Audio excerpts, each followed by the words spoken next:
Meskipun kita mengawali pembelajaran masih secara daring, semoga itu tidak mengurangi semangat kalian semuanya ya. Dan di tahun yang baru ini, tahun 2021, semoga kalian masih punya semangat baru dan juga motivasi baru untuk meraih prestasi yang jauh lebih baik daripada sebelumnya. Amin ya Allah ya Rabbal Alamin. Hari ini kalian akan kembali belajar bahasa Indonesia bersama Ibu. Mudah-mudahan di semester 2 ini kalian jauh lebih dapat memahami dan mengerti materi pelajaran bahasa Indonesia. Selain itu juga ilmu bahasa Indonesia yang kalian dapatkan semoga dapat kalian aplikasikan dalam kehidupan sehari-hari. Nah, sebelum kita melanjutkan belajar bahasa Indonesia, biasanya sebelum belajar Ibu ingin melakukan tradisi untuk kita menjaga semangat kita sebelum mengawali pembelajaran. Yuk kita melakukan tepuk semangat. Kalian boleh melakukannya juga di rumah. Ya, ada 2 tepuknya. Tepuk semangat dan juga tepuk Coca-Cola. Tepuk semangat. Tepuk semangat. Semangat. Semangat aye. Semangat. Semangat. Tepuk Coca-Cola. Coca-Cola. Cola-Cola. Coca-Cola. Zez.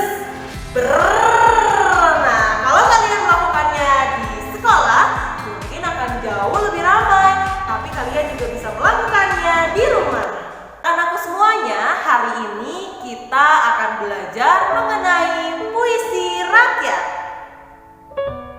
Kenapa kita harus belajar puisi rakyat? Karena dengan kalian mengenali puisi rakyat, maka hari ini kalian akan bisa mengidentifikasi informasi dari puisi rakyat yang ada, baik dari segi pesan, dari segi rima, dan dari segi pilihan kata. Sebelum kita mengenali lebih jauh mengenai puisi rakyat, ada baiknya kita mengetahui terlebih dahulu di manakah letak puisi rakyat pada bagan berikut ini. Berdasarkan bagan ini, sastra diawali oleh sastra lisan. Sastra lisan adalah sastra yang berkembang di masyarakat di mana penyebarannya melalui mulut ke mulut. Sebelum kita mengenal tulisan saat ini, sastra berkembang secara lisan. Nah, kemudian karena zaman semakin canggih dan manusia mengenal tulisan, maka sastra pun berubah menjadi sastra tulisan. Sastra lisan maupun sastra tulisan dua-duanya termasuk ke dalam karya sastra, di mana karya sastra terbagi menjadi 3 bagian besar, yaitu puisi, prosa, dan juga drama. Karya sastra sendiri berasal dari 2 kata, yaitu karya dan sastra. Karya adalah ciptaan, sedangkan sastra adalah seni. Jadi karya sastra adalah ciptaan yang bernilai seni. Sekarang Ibu akan membahas mengenai puisi, karena prosa dan drama akan kalian pelajari di kelas 8. Puisi terbagi menjadi 2 bagian. Yang pertama adalah puisi lama dan yang kedua adalah puisi baru.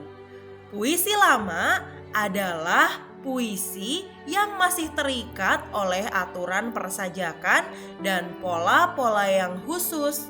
Puisi lama juga disebut sebagai puisi rakyat yang berkembang sejak zaman dulu kala. Nah, puisi lama ini terbagi menjadi beberapa jenis. Sedangkan puisi baru adalah puisi yang bebas. Apa yang dimaksud dengan bebas?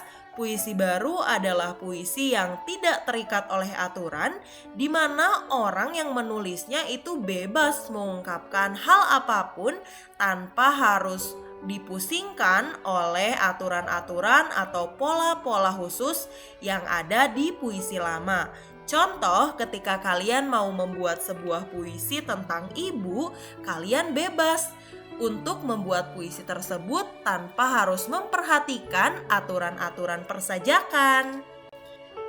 Karena saat ini kita akan belajar mengenai puisi rakyat, maka kita juga membahas mengenai puisi lama. Karena sekali lagi, puisi rakyat adalah istilah lain dari puisi lama.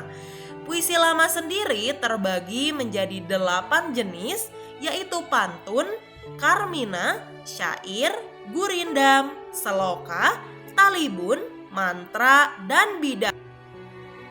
Dari penjelasan tadi, kalian dapat mengetahui bahwa puisi rakyat merupakan salah satu bagian dari karya sastra yang disebut sebagai puisi lama.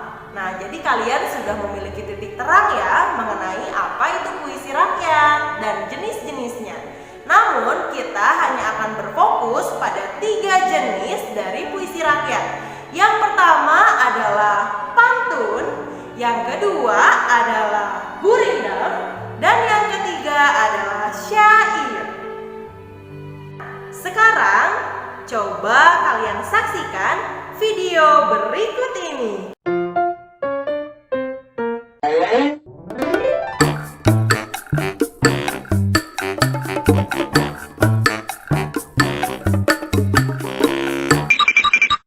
Ada bola ditangkap kiper. Cakep. Bolanya punya si Rahel. Cakep. Ini kenalin gue Joker. Asik. Pria tampan nggak pakai bel. Asik. Anjir. Main bola di rumah Pak Ahmad. Cakep. Muka lo jelek amat. Ada badut main gundu. Cakep. Kecoa celeng di lemari kamar. Cakep banget itu. Pikir gendut nggak usah belagu lo. Cakep. Badan lu gede kayak celengan semar. Beli gorengan di Kalimantan. Cakep. Jauh amat. Di sini juga ada. Upin Ipin main di sawah. Cakep. Wah.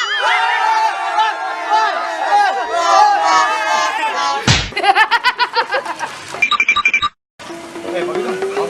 Agak. Dikit. Agak. Dikit. Ah. Jangan sentuh aku. Jangan sentuh aku. Aku jijik sama kamu.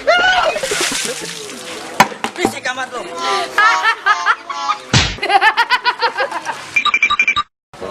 Kemana aja lo? Ada di kulkas. Ayo lo ketumbar. Bang, lihat bang. Kok jelek banget ya? Sama kayak lu. Masa mirip lu. Gue bonggo lu. BTW, orang jelek banyak tidak apa-apanya. Mana gue tahu? Coba lu tanya sama mak lu. Coba gue tanya mak gue dulu dah. Berarti gue jelek dong. Oke lu. Aduannya. Aduannya. Ngapa muka lu pada kayak duit nemu sih? Ngapa? Lecek. Lu ngapa itu pada? Habisnya gue lagi sedih nih. Sedih amat kayaknya. Lagi main bola enak-enak disiram. Lu mainnya di Jamban sih. Sembarangan lu. Galak amat sih lu, gue bercanda doang aja lu. Biarin gue mah. Lu lagian main bola di jalanan, kan banyak orang lewat itu warawiri. Pantes aja sih disiram, paling gue keganggu itu. Ya habis lapangan kagak ada. Ada lahan kosong malah jadi parkiran. Ya namanya hidup. Yang sabar ya. Lu apa jadi gua yang sabar? Ya udah, besok gua beli tanah deh yang luas deh. Serius lu? Iya serius. Buat kita main bola. Lah buat gua jadiin kontrakan.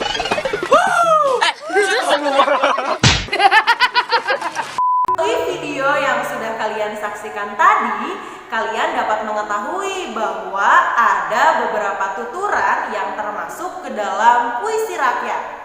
Tahu tidak bagian mana yang termasuk ke dalam puisi rakyat dari video tadi?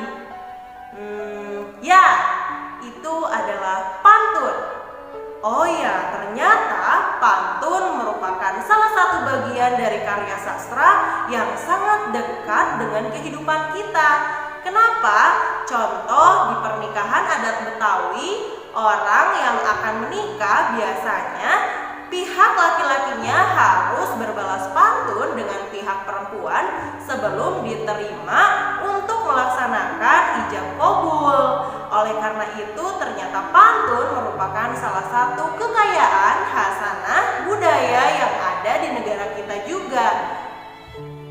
Selain video pantun tadi, Ibu juga punya satu buah pantun sebagai bahan analisis kita di dalam video ini. Pantunnya adalah ikan dimasak, nasi ditanak, burung dara membuat sarang, makan tak enak, tidur tak nyenyak, hanya teringat Dinda seorang. Dari video dan contoh yang Ibu berikan barusan, jadi kita dapat mengetahui apa sih yang dimaksud dengan pantun itu? Pantun merupakan suatu ucapan yang teratur, arahan yang mendidik, dan merupakan bentuk kesantunan. Oleh sebab itu, pantun termasuk ke dalam puisi lama atau puisi rakyat karena pantun ini harus teratur, memiliki pola persajakan tertentu. Pantun juga digunakan sebagai media pendidikan dan merupakan salah satu bentuk dari kesantunan. Kesantunan yang dimaksud di sini adalah kesantunan berbahasa. Pantun dijadikan sebagai media untuk menyampaikan bahasa secara santun. Adapun jenis-jenis pantun ada pantun nasihat, pantun jenaka, pantun agama, pantun teka-teki, pantun berkasih sayang, dan juga pantun anak. Dan dari pantun yang Ibu bacakan tadi, kita dapat mengetahui ciri-ciri dari pantun itu apa saja. Yuk kita analisis. Sekarang kita akan menganalisis pantun dan ciri-cirinya. Pantun yang digunakan adalah pantun yang sudah Ibu bacakan tadi. Ciri yang pertama dari pantun bahwa pantun pasti memiliki bait dan setiap bait terdiri dari 4 baris. Jika kalian mencermati contoh yang ada di layar, di situ terdapat larik pertama hingga larik keempat yang menunjukkan bahwa pantun terdiri dari 4 baris atau larik.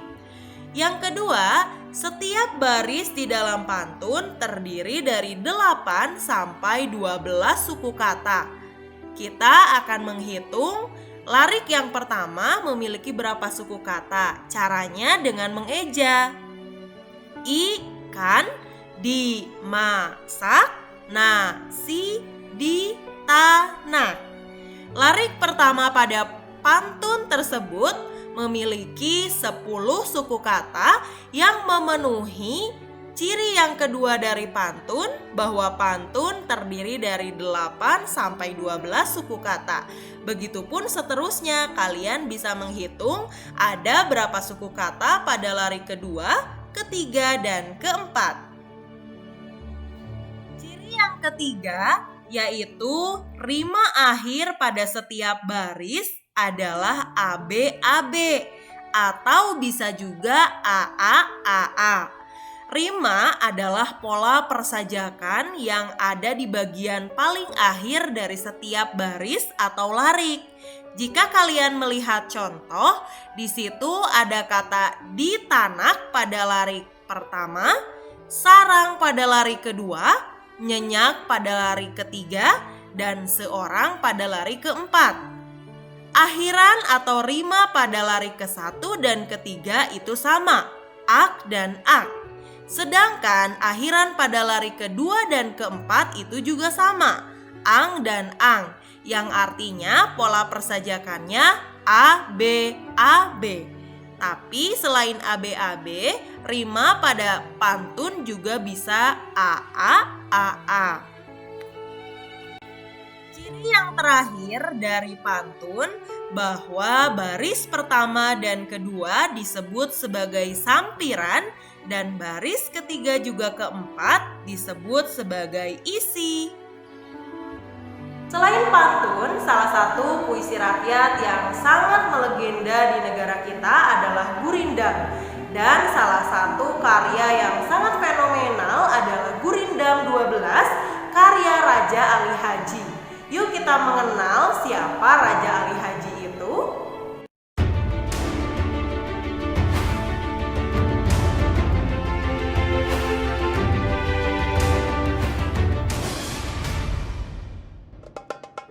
Teman-teman, tentu kalian tahu dasar bahasa Indonesia adalah bahasa Melayu. Nah, kali ini kita akan mengenal lebih jauh pahlawan nasional dan bapak bahasa Indonesia, yaitu Raja Ali Haji, pujangga Melayu dari Kepulauan Riau. Raja Ali Haji lahir sekitar tahun 1808 di Pulau Penyengat, Kepulauan Riau. Ia adalah keturunan bangsawan Kerajaan Riau Lingga. Tahun 1828, Raja Ali menunaikan ibadah haji dalam usia 19 tahun. Sejak saat itu, gelar haji disematkan di belakang namanya menjadi Raja Ali Haji. Sepanjang hidupnya, Raja Ali Haji telah menulis sekitar 15 kitab. Karangannya meliputi bidang bahasa, sastra, sejarah, hukum, serta agama Islam. Karya sastra Raja Ali Haji yang paling terkenal adalah Gurindam 12 yang berisi nasihat dan petunjuk bagi manusia agar dirahmati Tuhan. Sedangkan karya Raja Ali Haji pertama di bidang linguistik atau tata bahasa adalah Bustan Al-Katibin Is-Subyan Al-Muta'alimin yang biasa disebut Bustan Al-Katibin. Bustan Al-Katibin menjadi penting karena memberikan dasar pelajaran bahasa Melayu, pedoman ejaan, dan huruf Arab Melayu. Di samping Bustan Al-Katibin, karya Raja Ali Haji yang juga jadi pedoman bahasa Melayu adalah Kitab Pengetahuan Bahasa. Kitab ini terbit tahun 1929 di Singapura dan menjadi kamus ensiklopedia bahasa Melayu yang pertama. Nama dan karya Raja Ali Haji dikenal luas berkat surat menyuratnya dengan Herman van de Wall, seorang ahli sastra kelahiran Jerman yang ditugaskan Belanda menyusun kamus bahasa Melayu Belanda. Mereka berkirim surat selama 15 tahun, sejak tahun 1857 hingga 1872. Selain membahas karya-karya sastra, Raja Ali Haji juga bercerita mengenai kesehariannya. Dari ceritanya antara lain diketahui, Raja Ali Haji juga sering menulis dan menjadi guru di Pulau Pengujan, sebuah pulau kecil di Kepulauan Riau. Pemerintah Indonesia kemudian menganugerahkan gelar pahlawan nasional dan Bapak Bahasa Indonesia pada Raja Ali Haji pada 5 November 2004. Jadi, bila teman-teman pergi ke Pulau Penyengat, jangan lupa kunjungi makam Raja Ali Haji di Kompleks Masjid Raja Sultan Riau ya. Berikut adalah contoh dari Gurindam 12 karya Raja Ali Haji, sekaligus kita analisis dari segi ciri-cirinya apa itu yang dimaksud dengan Gurindam. Ini Gurindam pasal yang pertama. Barang siapa tiada memegang agama, sekali-kali tiada boleh dibilangkan nama. Barang siapa mengenal yang empat, maka ia itulah orang yang makrifat. Barang siapa mengenal Allah, suruh dan tegahnya, tiada ia menyalah. Barang siapa mengenal diri, maka telah mengenal akan Tuhan yang bahari. Barang siapa mengenal dunia, tahulah ia barang yang terpedaya.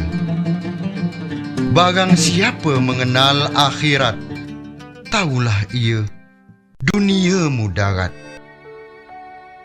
Gurindam adalah perkataan yang bersajak pada akhir pasangannya, berisi nasihat yang syarat akan nilai agama dan moral. Di dalam Gurindam terdapat petuah atau nasihat yang diberikan dan berkenaan dengan keagamaan maupun nilai-nilai moral masyarakat. Sekarang kita akan menganalisis ciri-ciri gurindam berdasarkan salah satu gurindam yang ada pada pasal pertama Gurindam 12 karya Raja Ali Haji. Barang siapa mengenal diri, maka telah mengenal akan Tuhan yang bahari. Ciri yang pertama dari gurindam terdiri dari 2 baris dalam setiap bait.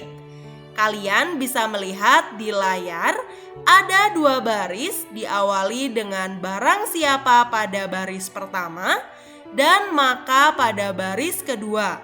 Artinya gurindam terdiri dari 2 baris atau larik.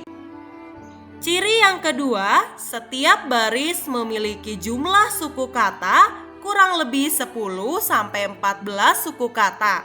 Kalian bisa menghitung di larik yang pertama ada berapa suku kata. Yuk kita hitung. Ba, rang, si, a, pa, me, nge, nal, di, ri. Ada 10 suku kata pada larik pertama sehingga memenuhi ciri yang kedua dari gurindam, yaitu memiliki 10-14 suku kata. Ciri selanjutnya, setiap baris memiliki rima yang sama atau pola persajakan yang sama, bisa AA, BB, CC, dan seterusnya. Di sini ibu menganalisisnya menjadi rima AA, meskipun kalian juga bisa menggantinya dengan II.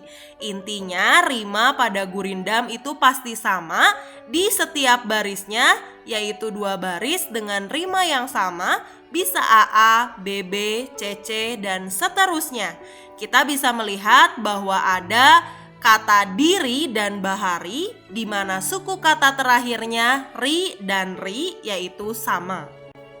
Ciri yang keempat, gurindam merupakan satu kesatuan yang utuh di antara larik pertama dan larik keduanya, di mana baris atau larik pertama berisi soal, masalah atau perjanjian, dan baris kedua berisi jawaban akibat dari masalah atau perjanjian yang ada pada baris pertama. Isi gurindam biasanya berupa nasihat, filosofi hidup, atau kata-kata mutiara. Dari 2 jenis puisi yang ibu sudah jelaskan tadi, kita dapat mengetahui bahwa puisi rakyat atau puisi lama adalah puisi yang masih terikat oleh aturan. Berbeda dengan puisi baru atau puisi bebas yang tidak terikat oleh aturan-aturan sesuai dengan yang terdapat pada ciri-ciri yang tadi. Jadi kalau puisi bebas atau baru adalah puisi yang membebaskan orang yang menulisnya tanpa harus mengikuti aturan persajakan dan lain sebagainya. Contoh adalah puisi karya Sapardi Djoko Damono, W.S. Rendra, kemudian Totot Sudarto Bahtiar, dan juga Sutarji Kalsumbari yang puisi-puisinya termasuk ke dalam puisi bebas atau puisi baru.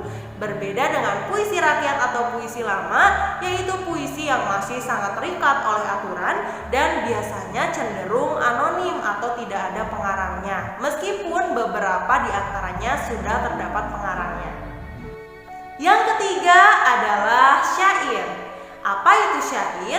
Sebelum kita mengetahui mengenai apa itu syair, ibu akan mencontohkan terlebih dahulu salah satu syair yang sangat terkenal karya Hamzah Fansuri.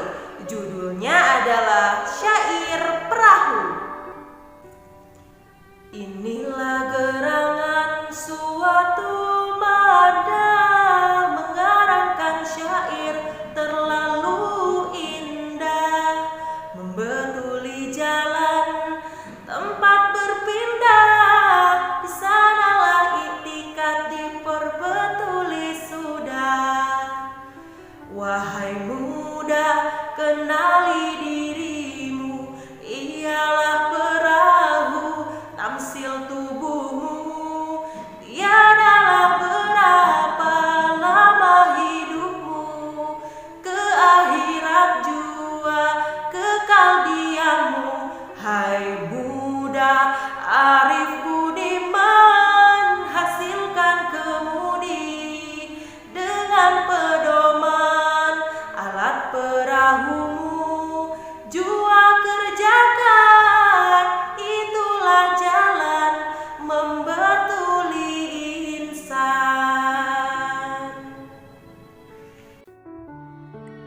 Syair adalah puisi lirik yang halus dan penuh gejolak rasa penyairnya sebagai sarana mencurahkan suasana kalbu, mencatat kejadian, dan sebagai media dakwah.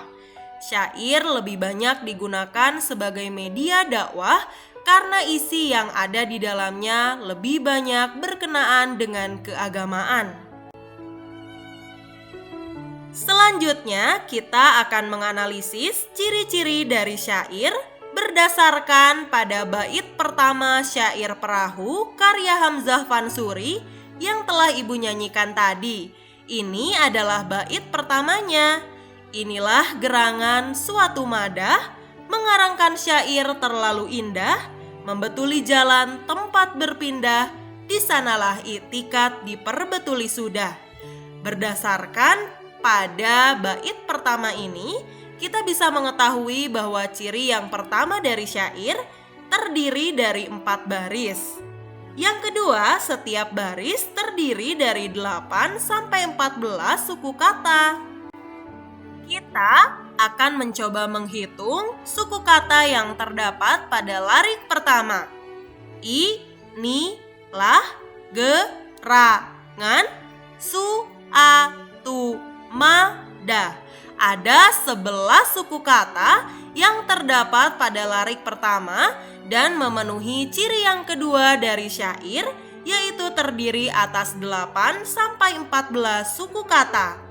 Ciri yang ketiga, syair memiliki rima atau pola persajakan AA. Artinya, semua rima atau bagian akhir pada lariknya itu sama. Kita bisa melihat ada kata madah, indah, berpindah, dan sudah. Dah, dah, dah, dan dah. Artinya rima pada syair adalah AA. Dan semua barisnya adalah isi. Bahasa yang digunakan biasanya lebih banyak adalah bahasa kiasan atau bahasa yang tidak sebenarnya yang memerlukan lebih banyak pemaknaan dari kita. Anak-anakku semuanya, mungkin waktu pembelajaran bahasa Indonesia hari ini sudah habis. Terima kasih banyak untuk semuanya ya yang sudah memberikan perhatian yang luar biasa pada pembelajaran kali ini. Semoga kalian mendapatkan pencerahan terkait dengan materi di bab 5 puisi rakyat meskipun kita masih dalam tahap pengenalan. Ingat, ada 3 jenis yang menjadi fokus utama kita dari puisi rakyat. Yang pertama adalah pantun, yang kedua adalah gurindam, dan yang terakhir adalah syair. Semoga sekali lagi Ibu berharap ada manfaatnya untuk kalian semua. Dan jangan lupa untuk selalu berdoa agar pandemi segera berakhir dan kita bisa berjumpa di kelas dengan situasi pembelajaran yang berbeda dan lebih menyenangkan. Terima kasih semuanya. Wassalamualaikum warahmatullahi wabarakatuh.